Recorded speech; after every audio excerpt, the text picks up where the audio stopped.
न्याय के प्रतिपालक, जनता के लिए समर्पित राज्यपाल वो हैं जो संविधान को मजबूत बनाने के लिए सदैव तत्पर रहते हैं। नमस्कार, मैं अनिल अग्रवाल आपके सवाल कार्यक्रम में आपका स्वागत करता हूं। आज हमारे साथ है आसाम के राज्यपाल गुलाब चंद कटारिया जी। कटारिया जी, आपका बहुत बहुत धन्यवाद हमारे कार्यक्रम में। बहुत आपने नया पदभार संभाला है गवर्नर साहब का, तो ये क्या आप संकल्प, क्या योजनाएं लेके आसाम में जा रहे हैं? देखो, मैं सोचता हूँ कि मेरे लिए ये काम नया है जी। मैं अब तक जनता से और जनता के जुड़े सवालों से जी। विधानसभा के सदस्य के रूप में और पार्टी के कार्यकर्ता के रूप में काम करता था पिछले 40-45 साल से। अब मुझे पार्टी ने एक नई जिम्मेदारी दी है। संवैधानिक पद है, उसकी मर्यादाएं हैं, उसके अनुसार मुझे अपने काम को करना है। मैं पूरी कोशिश करूंगा कि जो संवैधानिक पद है उसकी गरिमा को रखते हुए जो भी जनता की सेवा संभव मेरे से होगी वो निश्चित करूंगा। जैसे अभी तक आपने महत्वपूर्ण पदों पे जैसे मंत्रालय संभाले, गृह मंत्रालय जैसे, तो अब ये संवैधानिक पद है, तो इसमें आप वो कर पाएंगे पूरा जो करना चाहते हैं? वो तो जब आदमी का मन सही होता है और उसकी सोच सही होती है और ईमानदारी से काम करने की इच्छा होती है, बिना किसी लोभ लालच के होती है, जनता के लिए होती है, देश के लिए काम करने की इच्छा होती है, उसके सब रास्ते खुले रहते हैं। तो मैं सोचता हूँ अब तक जो रास्ता चले हैं वो इन बातों से चले, आगे भी चलेंगे। जैसे असम में हमने सुना है कि वहाँ यूनिवर्सिटी में प्राइवेट जो हैं वो फर्जी डिग्रियां वगैरह देती हैं, तो उस पर अंकुश कैसे लगाएंगे? देखो, इससे मैं एकदम नहीं, जाके विषय समझना पड़ेगा जी। पर इतना जरूर में है कि मेरी जिस प्रकार की सोच है, मैं न तो फर्जी काम और फर्जी डिग्रियां और फर्जी यूनिवर्सिटी को न तो मैंने पहले कभी लाइक की, न आगे कभी लाइक करूंगा। जो कुछ मेरे से संभव होगा संवैधानिक अधिकारों के अंतर रहते हुए जो मैं कर सकता हूं जरूर करूंगा। यहाँ तक पहुंचने में आपके क्या संकल्प रहे, क्या डेस्टिनी रही, मेरा कोई संकल्प नहीं रहा। मैं बहुत भाग्यशाली हूँ। मेरा कोई पूर्व जन्मों के अच्छे कर्म थे कि मैं राष्ट्रीय स्वयंसेवक संघ से सन 1961 से जुड़ा हूँ। लगभग ये 60 वर्ष की जो मेरी यात्रा है, उन तपस्वी लोगों के बीच में मुझे रहने का मौका मिला जिन्होंने अपना सारा जीवन कुर्बान करके देश और देश की इस महान संस्कृति को आगे बढ़ाने का प्रयास किया। मैंने पंडित दीनदयाल जी उपाध्याय को भी देखा, मैंने सुंदर जी भंडारी को भी देखा, मैंने अटल जी अडवाणी जी के साथ भी काम किया, मैंने भैरव सिंह जी के साथ एक लंबी राजनीतिक पारी यहाँ राजस्थान में खेली है। जिन लोगों ने किसी पद के लिए अपने आप को समर्पित नहीं किया, देश के लोकतंत्र को सही रास्ते में लाने का प्रयत्न किया, और मैंने भी उनके साथ रहने का मौका मिला, इसलिए मैंने भी अपनी जिंदगी उन्हीं के पद चिन्हों पर डालने का प्रयास किया। आप अपना आइडियल किसे मानते हैं?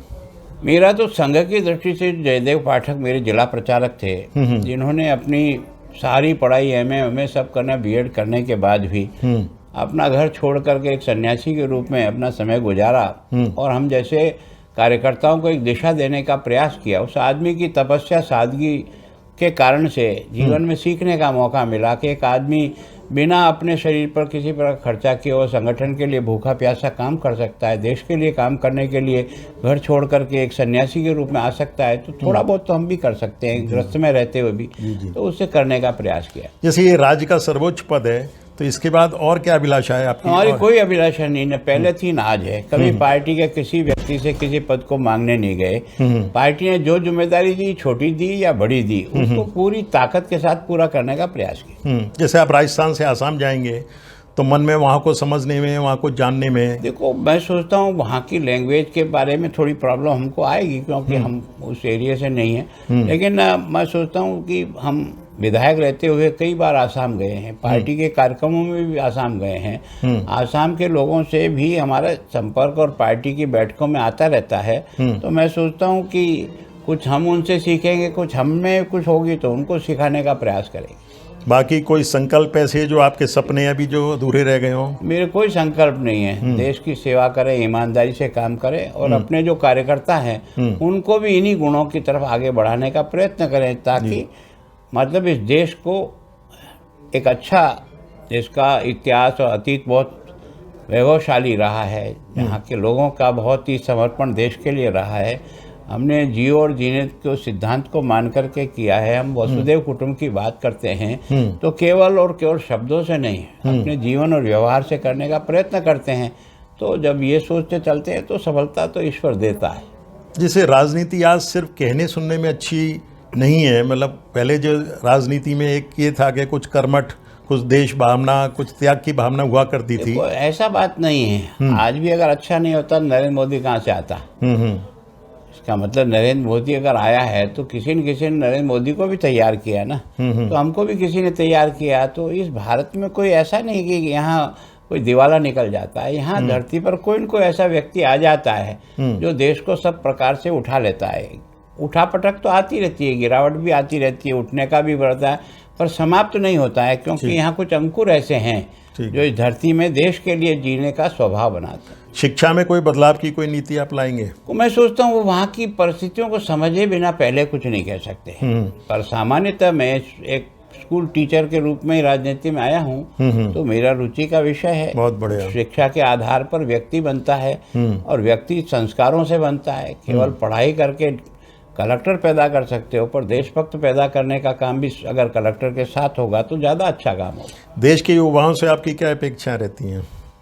देखो, मैं तो सामान्यतः वहाँ जाकर के समझूंगा, परिस्थिति को देखूंगा।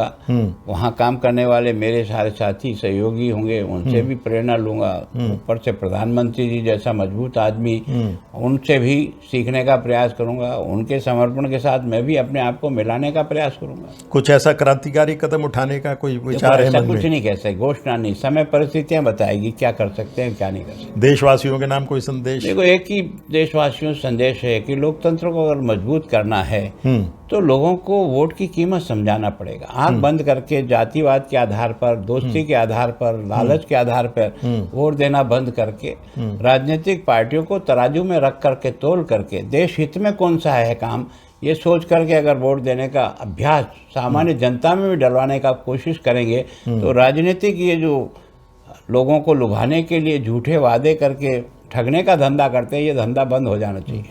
आप अपने अनुभवों को कोई पुस्तक के माध्यम से भी विमोचित करना चाहेंगे? मैंने अभी तो कोई लिखी नहीं, मैं अध्यापक जरूर हूँ, पर क्योंकि अब मैं जिस स्थान पे जा रहा हूँ वहाँ मेरा ज़्यादा काम पढ़ने और पढ़ाने का होगा। प्रयत्न करूँगा, कितना कर सकता हूँ ये तो समय बताएगा। चलिए, बहुत बहुत धन्यवाद आपका आपका बेशकीमती बहुत-बहुत समय देने धन्यवाद। के लिए। नमस्कार।